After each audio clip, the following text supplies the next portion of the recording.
name is Josh Hansen, and this is my case study for EDL 856, Module 11. To begin, I will summarize the case. Throughout this case, I will serve as the building principal. So in this case, we have a newly formed parent organization. Our PTA has discontinued their affiliation with the National PTA. Our new group is formed by parents and community members, and they are seeking more say and involvement in school processes. Currently in our district, our administrative leadership teams develop policies and push those policies out through our building leaders. Our building leaders are responsible for the carryout and implementation of these policies in their buildings. Our internal leadership makes the decisions at their building level, and our PTA serves as a group that supports school programs. In the past, they've hosted events like our parent-staff picnic, initiated parent-teacher conferences, and promoted our school bond. As the principal, I feel uncertain about these changes and the need for these changes, but I do need to respond to this newly formed organization. Continuing with my summary of the case, our new PTA has goals. First, they'd like to change the back-to-school event. In the past, our parents have left this event feeling uncertain about what's happening in the schools, so they are seeking subject nights where teachers will be required to create presentations informing parents about what topics and information is covered in their classrooms. Teachers will also be required for face-to-face meetings on each of these nights. Our PTA is seeking a greater role in decision and policy-making processes in the school and are seeking an equal partnership with the school.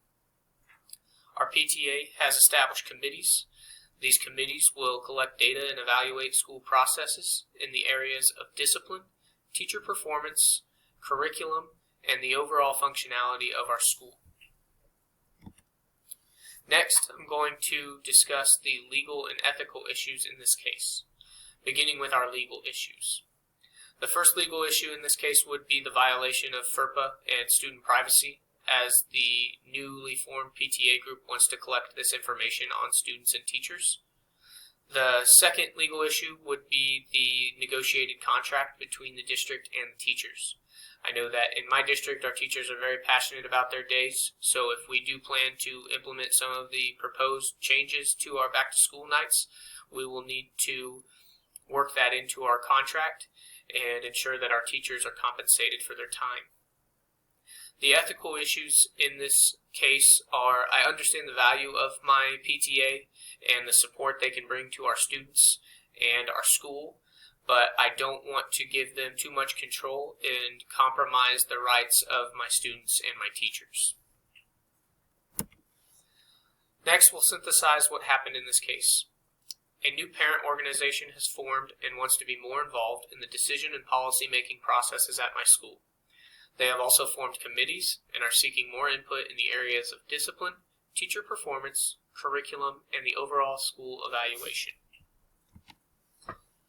Next, I'll discuss some of the facts in the case. The people involved in this case include the principal, our newly formed PTA, which is headed by an attorney and has representatives of both parents and community members. I've also included our students and teachers in this group because the decisions we make will directly have impacts on those two areas. The places involved in this case include our school and the principal's office, and the programs involved would be our newly formed PTA group and what their role is in the school system and what their role is in decision making. I've also included school events as a program in this case because we are considering making changes. Some of the unknown facts in this case would be the opinions of our school board members as well as the opinion of our superintendents. Before I make any changes or implement any new groups, I would want to have their support and their say before making any final decisions. Next, we'll review and prioritize our information in the case. So as the principal, I want the PTA to be involved. I want to engage my parents and my community. So I want to do a better job of collaborating with those groups, but ultimately I want my leadership and my leadership teams to be making the final decisions within our schools. But we need to do a better job of gathering feedback from both internal and external groups, and then choose the best option for all stakeholders. As the principal, I need to do a better job of establishing a two-way communication with these groups, and I definitely need to work on developing and strengthening my relationship with my parents and community members. I also need to consult with my Board of Education and Superintendent, as I mentioned, before I make any changes or implement or create any new programs. I would want their support and their opinions. I'd also be interested in sending out a survey to the community to gauge the overall perception of how we are doing and what areas we can improve. In this case, we don't know if this is the opinion of the entire community or just a select group, so I would use that. I'd collect that data and present that to the new PTA as well. So next I'll discuss the options and the possible consequences with each of those options. So our first option would be to do nothing and just continue with our current programs and the current PTA that we've had in place in the past. The consequences with this option are that it is going to upset our newly formed group, and we may see those members not be involved in the school systems anymore, and we'll see zero change in our parent community involvement with this option. In option 2, we can allow this new PTA to function as they've requested. The consequences with this option would be upset teachers, violation of FERPA and negotiated agreement. Option 3 then would be to establish a two-way communication between the schools and the PTA and have defined roles for that new group. The possible consequence with option 3 would be that the PTA may seek out more control than we're willing to give them.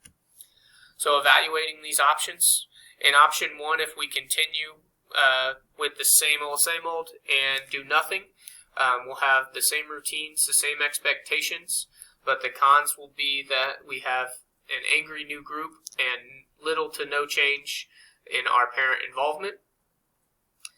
Option 2, if we decide to give in to the demands of this newly formed PTA, the pros are going to be we're going to have a happy new organization, which ultimately might lead to more involvement.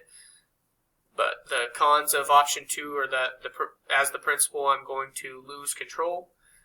I'm going to upset my staff. I'm going to be in violation of FERPA and the negotiated agreement between the school and the teachers, and those violations may lead to me losing my job as the principal. Option 3, if I choose to establish that two-way communication and define the roles of my new group, I will have an improvement in communication between the schools and the community.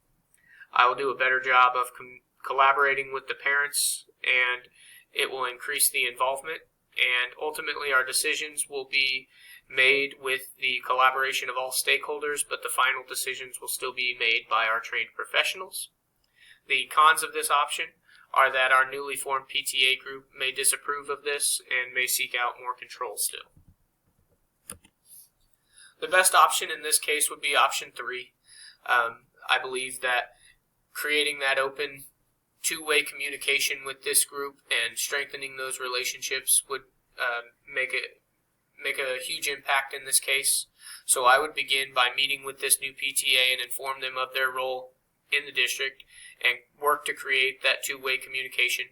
I would schedule times to meet with this group and continue to build relationships with those members. I would allow their feedback, suggestions, and gather information for them.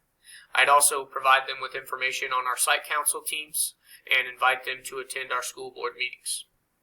So to justify my why in this being our best option is that it leaves trained professionals in charge of making the final decisions for our school processes, but it allows the input of all stakeholders, and we kind of get the voice of those external a little more.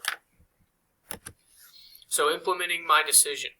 So first I would want to gather that survey data and collect the overall perception of our current operations in our school, and then assess any areas that are shown as weaknesses from that data. I would provide my new PTA with that information, and then again I'd set their set the expectation and define their roles as a group that is to support and promote school systems.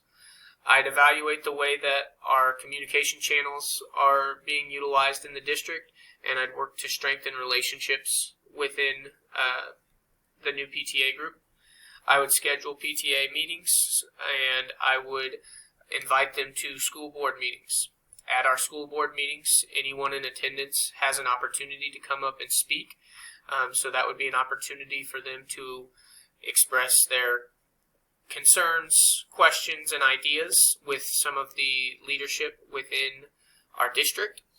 I'd also invite them to join our building site council teams. Our site council team in my district meets 6 times, and our site council helps develop, implement, and evaluate our school performance and is aligned with our school goals and our vision. So if they're willing to get on board in that same direction as the district, they could have a impact as a site council member in that development and implementation like they are pushing for in their new PTA group. So the connection with our standards, this case really connects with that component 5.2, and really throughout this entire class I've learned about the importance of relationships in education. When we prioritize relationships in the school systems, it makes so many other areas easier and helps the school operate successfully. So it's important for building leaders to cultivate those relationships and create that positive culture around the school, both internally and externally.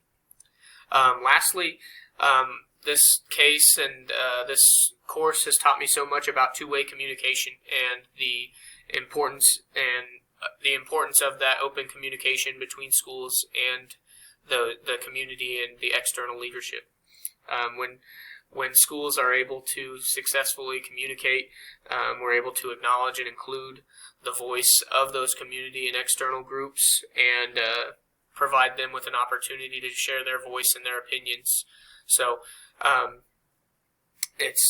I've learned so much from this class, and I've enjoyed working with all of you. So thank you for watching, and again, thank you so much for everything that we've learned in this class.